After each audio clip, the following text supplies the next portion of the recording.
Right, let's get some business news for you now. Kate Moody's here with us. Hi there, Kate. Hi, Let's talk about the US-China trade deal, which has been signed today. This is just phase one, isn't it? And it's aimed at kind of damping down tensions between the US and China. Yeah, absolutely. A ceasefire rather than a permanent truce, I think, Laura, because negotiations for phase two are going to kick off fairly immediately. Donald Trump describing it as righting the wrongs of the past. It was a long and fairly self-congratulatory introduction to a deal that marks a truce in the trade war, which has seen the world's two largest economies impose tariffs on hundreds of billions of dollars worth of each other's goods. Bilateral trade has dropped by $100 billion, while global economic growth has been stunted by the tensions. The agreement has been described as a ceasefire because many of the existing tariffs will remain in place, but both the U.S. president and Chinese vice premier hailed a new era in their trade relations. Take a listen. Something that's going to be so special, however, to our manufacturers, our farmers, our bankers, our service people.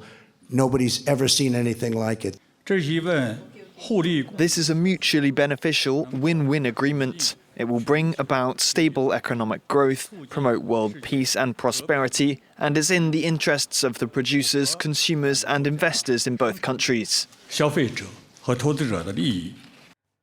Well, the 86-page document was released after that signing ceremony. It will see China increase purchases of American goods by some $200 billion.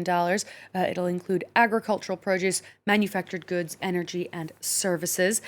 Beijing has said it will address the issue of forced technology transfers and better protect intellectual property rights, although it has not confirmed any changes to its laws, and it says it will improve market access for international businesses as well.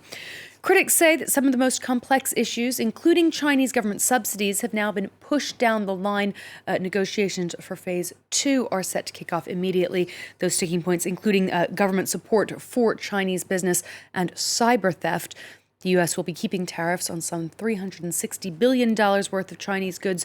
That's about 2/3 of its imports until it sees evidence that the agreement is being enforced.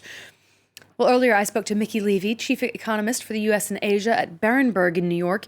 He says the deal is, in many ways, a real victory for the Trump administration. Apparently, and according to the China news agency last month, the agreement will go way beyond trade and tariffs and include issues on intellectual property, foreign investment and foreign companies doing business in China. So it is set up to be rather sweeping, and this doesn't just come out of the blue.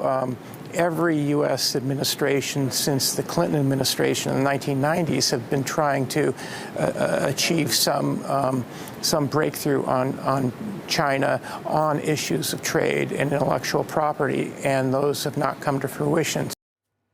Let's check in on the day's trading action now. Wall Street hitting new records across the board. The Dow Jones rising above that 29,000 mark, hoping to close above it for the first time in its history.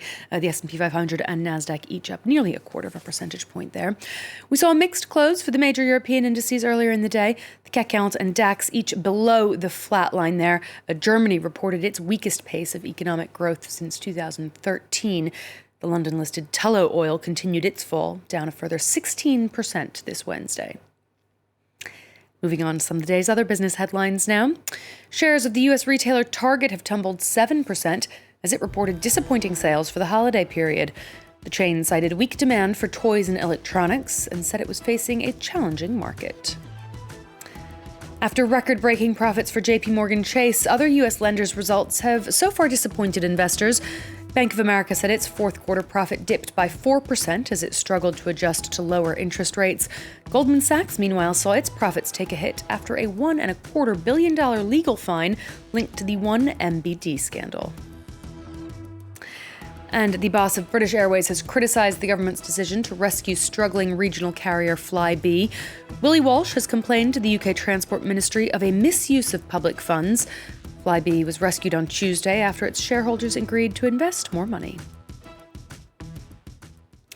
Amazon has announced a $1 billion investment in India to help small and medium-sized businesses sell and operate online. But retailers have organized demonstrations in some 300 cities to express their opposition to the behemoth's growing influence, as Sam Bradpeace reports. Amazon's quest for global domination continues. The richest man in the world is on a mission to win round India. We're going to invest an incremental $1 billion in digitizing small and medium businesses.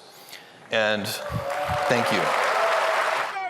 Bezos faced a frosty reception during his 3-day visit to the country. Amazon has been active in India for 6 years and as of Monday faces an investigation from the country's competition commission. Alongside US-owned competitor Flipkart, it is accused of breaking the law, promoting preferred sellers and pouring billions of dollars into online discounts that undercut traditional traders. They just want to wipe out the competition, and later on they can dictate their own terms. Amazon is a dominant force in Indian e-commerce, employing 6,000 people and having invested $5 billion in its operations there. But this is not enough to placate protesters, who claim that Amazon have already destroyed tens of thousands of small businesses. The Competition Commission, which last year fined Google $21 million for abusing its dominant position, said it will report on the case in 60 days. Finally, Elon Musk could be in for a massive bonus if Tesla's shares continue to rise.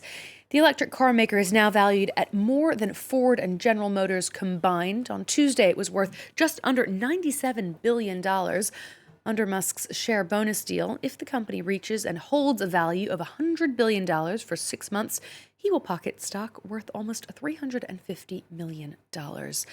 Meanwhile, a Tesla employee has begun a petition asking for higher salaries after staff bonuses were removed and commissions cut last year.